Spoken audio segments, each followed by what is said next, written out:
So, Esperanza, it'd be great to hear your experience a bit with quantum computing, how you sort of started, what you've been using in terms of courses, platforms, and your experience with the ecosystem. All right, so thank you everybody here at Quantum London, and thanks for counting me for this. I'm super excited to be here with you all. Well, regarding experience, I have always been curious about quantum mechanics, and maybe more specifically, how can we use the laws of quantum mechanics for computing somehow, or tangibilizing that into something practical. And that is when I arrived to quantum computing. I started learning quantum computing in a more formal way, I would say at the end of 2019. And I started learning with courses at QTech on edX. So the first, I would say, session ever I had was organized by a local group here in Madrid, where I'm based, which is called Quantum Madrid. And it was a lecture or a session given by key individuals in that community. So afterwards, I took those courses, 3 courses in total by QTech. Afterwards, I attended the IBM Qiskit Summer School, which was a great experience, and I highly recommended it. And later, I enrolled into another summer school, this time by University of Porto, about quantum machine learning. This one was shorter than IBM's. And now I'm taking the Quantum Computing Realities program by MIT X-Pro. And previously, I took the Quantum Fundamentals program by MIT X-Pro too.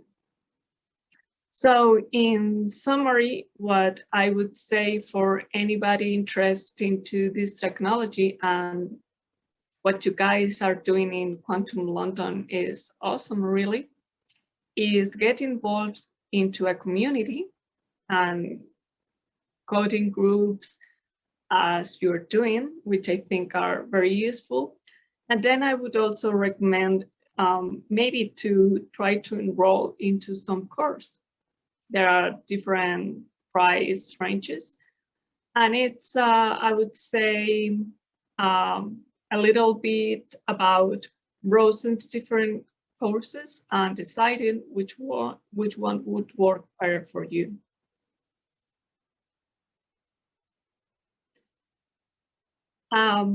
I don't know if you would like me to expand on some of this. I see a question by Vishal. I'm not sure if I pronounce well your name, sorry, but maybe you can ask me directly.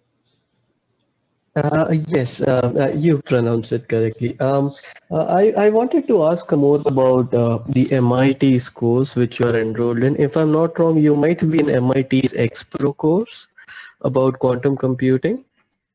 Sorry, I'm not sure I got your question right, Vishal, sorry. One second. Should I type it out, or I wanted to know a bit more on the course which you're enrolled in right now, MIT's X-Pro course. If I'm not wrong, you have completed the first one, I guess, the quantum computing fundamentals part. That's right. Could you explain a bit more on what are they, what kind of syllabus they are going forward in the current course which you're in right now? Mm-hmm. The Quantum Realities program is mainly focused about the challenges quantum computing is facing and how to try to overcome those challenges. Those challenges revolve mainly around noise. How do we characterize noise, and how can we mitigate noise, and then implementing some of those techniques on IBM Q experience. We have laboratories to do so, and the laboratories are pretty much guided, so it is not, well, at least for me, sometimes it's daunting to face a system, and I like to be guided. And in summary, that is pretty much what we are covering. It's which challenges this technology is facing and how can we overcome those challenges. And it depends, of course, on the level on either of you. However, I would recommend to take the Quantum Fundamentals program and the Quantum Realities program, because I think it's maybe the best way to gain a comprehensive vision of the technology. Anyone else? I see. I was kind of interested in it because I'm kind of doing a similar course that's on edX by Purdue University. It's a MicroMasters for quantum technologies, the computing part, and they are covering a wide variety of topics that's relating to their fundamentals part, the hardware part, algorithmic implementations, and detectors. And frankly speaking, I didn't really take MIT X because it was a bit too expensive for me. I guess $2,000 something dollars. So I was kind of interested into looking a bit more. Should I go for it or not? Thank you so much for your insights. Thank you, Vishal. If you are taking MicroMasters is also very specific and very, I would say, broad and comprehensive. So probably you have now, or you're achieving now, a very deep knowledge into the technology. So I at this point, of course, the MIT X Pro courses are very interesting. The thing is, maybe you have already covered many of the things that are into these courses through your MicroMasters.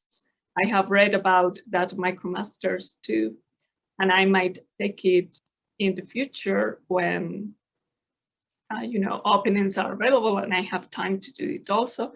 And it's a very good program in my opinion.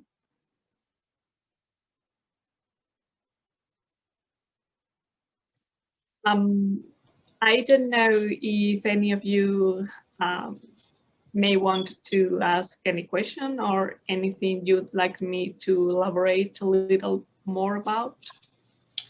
Hi, Esperanza. Thank you for running through your background for us. I think I'll ask a question which might be generally interesting for some in the audience. There'll be some people in our group who are looking to learn quantum computing with a long-term aim of getting hired. Do you think any of these particular courses or particular frameworks are best placed for people to learn from that perspective? Well, that's a great question. And it's a great question that I need to think about.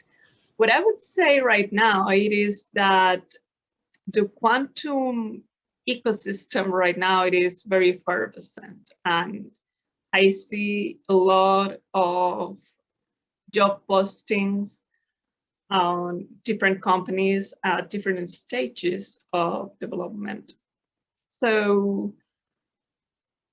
in order to land a job in the industry, my advice would be think about which kind of work you want to do.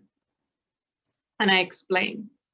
if somebody is thinking about doing a very technical job, laboratory job, then these courses we are talking about might be good for gaining a foundation, but then you need to go into the lab, right? So at some point it might be interesting to think about a presential course, presential programs.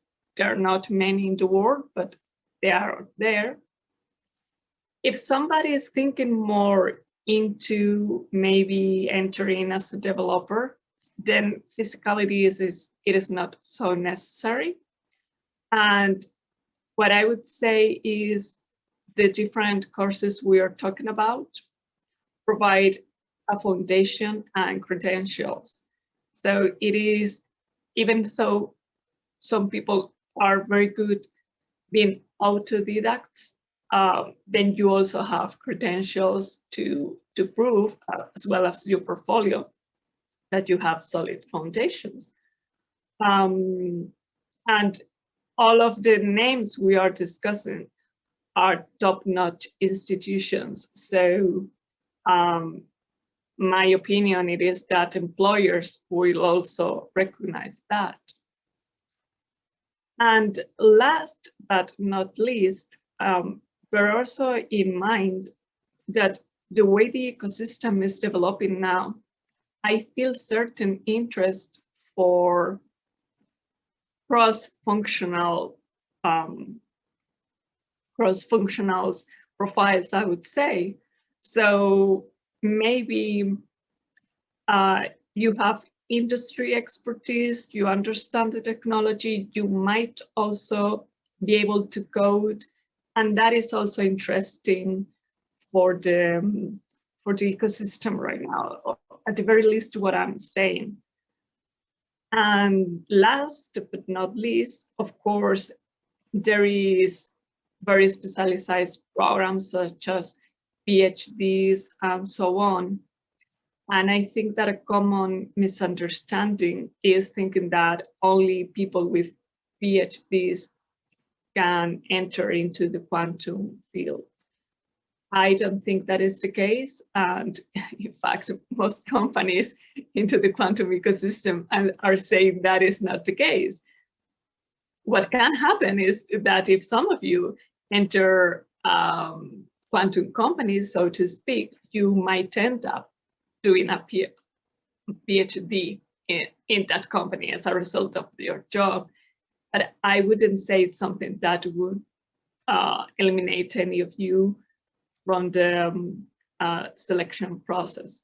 So in summary, what I would say is think about how each of you want to enter the quantum field, gain credentials, and any of the institutions we are discussing will provide good credentials. And for certain experimental parts, think also about potential courses, because in the concrete aspect of very experimental positions, you might need exposures to hands-on labs on quantum systems. I don't know, Jude, if I was able to answer your question. I think you've answered it very conclusively, which is great. Thank you. Yes, thank you for your question. I see Vishal giving a thumbs up, which is great. And what else could I tell you about this? Well, you're working on quantum software, right? And having this group going deep into Qiskit, which is, I think, a good choice, because Qiskit was the first platform, to my knowledge, that was developed, and probably is one of the most widely recognized, and also it provides a foundation. Others, in a way, are similar to Qiskit, so that's great. So Yeah. I imagine you know, just following up on that discussion. You know, if you're a software engineer and you've been learning quantum, and you've got this kind of great how do I put this encouragement that you don't have to already have a quantum PhD, that they're interested in software engineers who have an interest. But it's probably easier for those guys to say, right, I'm going to try to apply for a role in a quantum company rather than try to convince my boss at my company that we should look into this at some point. Yeah, well, that's I would say another side that we haven't discussed yet, and is also, yeah, we can look for jobs outside our companies, and then there will also be people who wants to be, in a way, ambassadors of quantum inside their companies, right?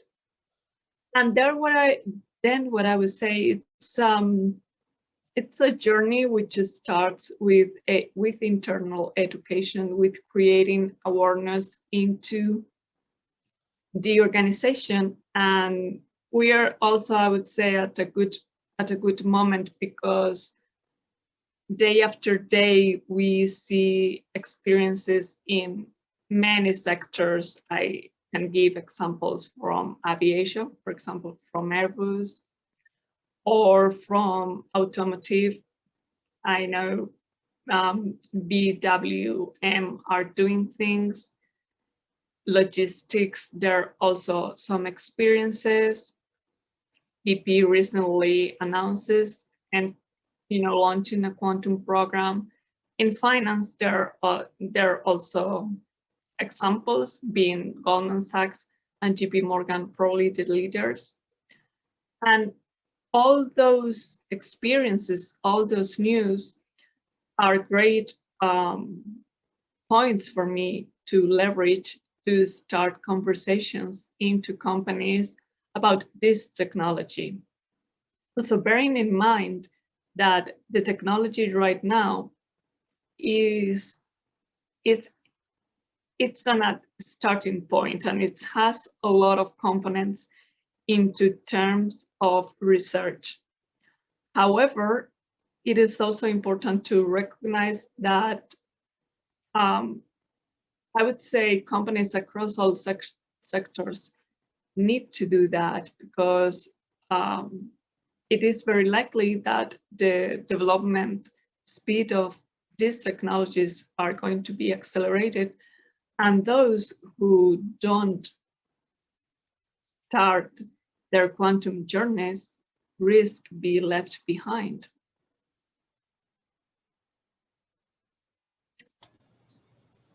Perfect, thank you. Before I take up any more of the question space, are there any questions from the audience? Yes, I would be more than happy to hear from you. And I'm honored really to be here with you, with people passionate about this technology, and to be connected here. It is great. And I also have a question for the audience.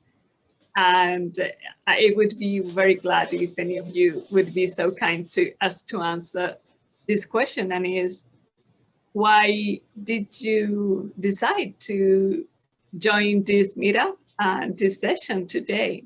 What brought you here today? Well, I think that's maybe an invitation to go around the room. That way we can get a good refresher on people's motivations. Yeah. How about it? Definitely, great question. Okay. So I'll start off with myself. and then I'll let everyone else chime in. So obviously I'm Jude. You know, my background, my interest is from a hobbyist point of view. I have a physics background already. I work as a data scientist. I also know that at some point, you know, noise will become less of a problem, and it will be, you know, important to be ahead of that curve. Yeah, absolutely. I absolutely agree with you, Jude, in the sense of being ahead of the curve. That's very important. And also, it's something that I think we all are very interested in. We do this because we really like it. So that's great. Because it's pretty remarkable considering, well, the current situations that we are here together sharing this moment. And, you know, when I entered this community, this quantum community, I was overwhelmed by how welcoming it was, and to see so many people interested in this, and that is great. It's a great way to build resilience in a way. Thank you, Esperanza. It's been so good, this community. It's all been because of our members and everyone who comes back to these sessions, and yourself contributing. So must say a massive thank you to everyone, and you're completely right. Yeah. It's brilliant to be doing this in these times. Yeah. Yeah, absolutely. We want to go around. I'll sort of call out names of what I see maybe on my screen. So Vishal, do you want to give us a brief description of why you've joined? Sure. So it's interesting. How I found about this is basically from Meetup. I was looking around resources for quantum computing, and I kind of came across a few sessions from different groups, and basically that linked me to this group.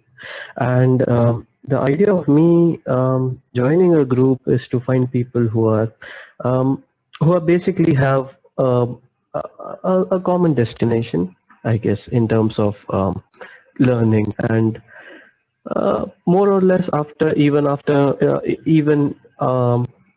a little later after I have developed my own knowledge, maybe contribute back. But for now, I'm just looking for a community who is together and have a same orientation towards such a great technology. And Vishal, can I ask, are there any particular problems that you're interested in, or any particular applications that interest you more than anything? So one thing that I have always found a problem is I can talk a bit about a competition that ended just yesterday, which was by IBM. It was the ICTC challenge for quantum computing. It was sponsored by IBM, and the main premise of the challenge was to optimize circuits. So a few gates that we use, such as the Toffoli gate or the MCX gate, as we know, MCX or MCT gate, as we know. So basically, the challenge statements were to reproduce problem statement circuits that were mostly adders, your basic full adders, with using just single qubit gates and at most a CX gate. So that required a lot of knowledge about how to basically optimize circuits, how to basically break down the gates which we are getting in Qiskit so easily, the multi-qubit gates that we are implementing easily. So that was a challenge that kind of got me running a lot. I unfortunately couldn't complete the challenge.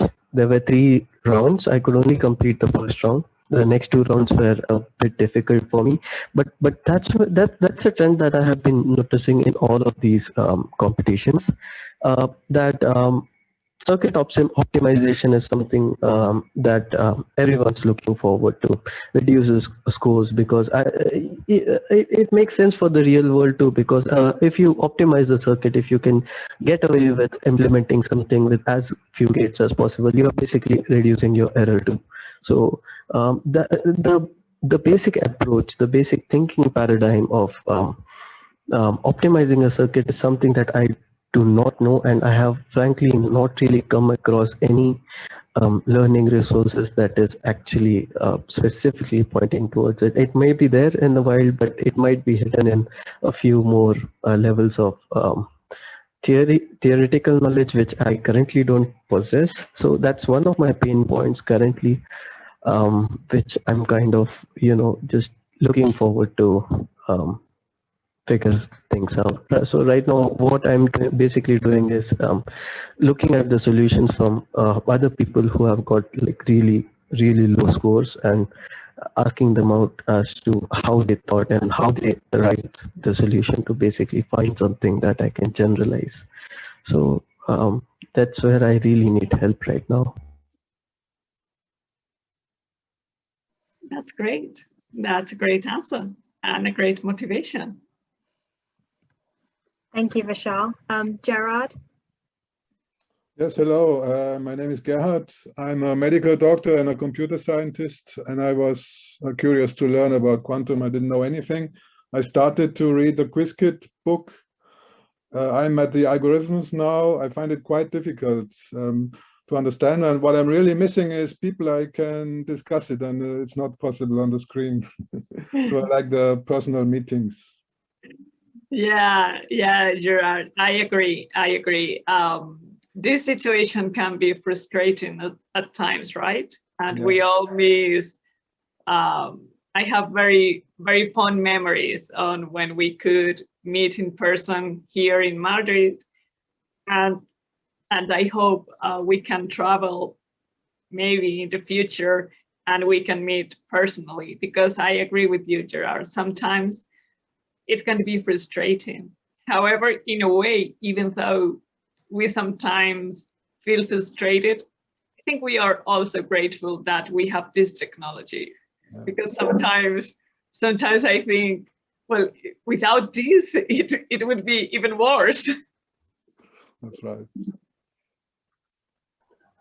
Just to add on to that, I mean, yes, in-person meet is really awesome, but I don't think I would have been able to meet you guys. Like, I'm right now in India, you are in Madrid, there are people in London, there are people everywhere around the world. So I guess everything has its merits and demerits. Yeah, that's right, Vishal. I agree with you. This technology give us access to broader spectrum of people. Otherwise, it would be difficult. And well, I don't know. Maybe we can figure something out for the future, which would be great, by the way. Definitely, that's a very good point, Vishal.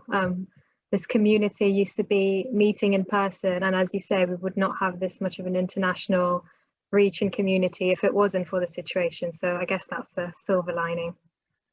Yeah. Anuj?